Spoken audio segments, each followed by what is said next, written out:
Hello. Today's lesson, January 28th, 2024, for Siskiyou Warrior Fellowship is Don't Doubt. In Matthew 21, verses 18 through 21, while walking back to the city the next morning, he got hungry, and he noticed a lone fig tree by the side of the path and walked over to see if there was any fruit on it. But there was none. He found only leaves. So he spoke to the fig tree and said, "You will be barren and you will never bear fruit again." Instantly the fig tree shriveled up right in front of their eyes. Astonished, his disciples asked, "How did you make this fig tree instantly wither and die?" Jesus replied, "Listen to the truth. If you have no doubt of God's power and speak out of faith's fullness, you can be the ones who speak to a tree, and it will wither away. Even more than that, you could say to this mountain, 'Be lifted up and be thrown into the sea,' and it will be done.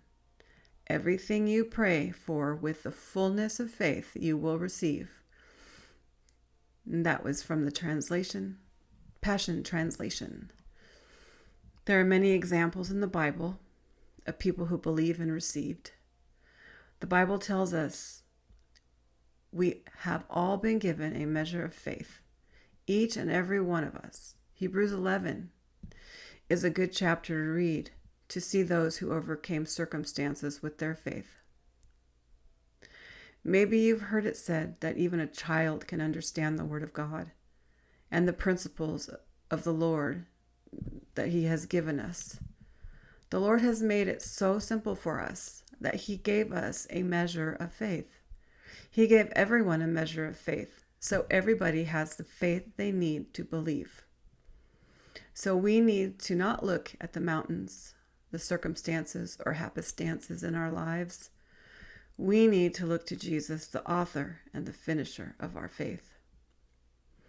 Just like Peter, when he got out of the boat and was looking at Jesus, he walked on the water. That's what we need to do. We need to keep our focus on Jesus and His promises, not on our circumstances. When Peter looked at the storm, he began to sink. But when his eyes were on Jesus, he could walk on the water. We have a choice, whether or not we are going to believe or not believe. We must take our thoughts captive. When our minds begin to dwell on the mountains in our lives, we need to stop those thoughts in their tracks and begin to remember the goodness of God and what He promises. For Jesus is the author and the finisher of our faith. Until next time, God bless.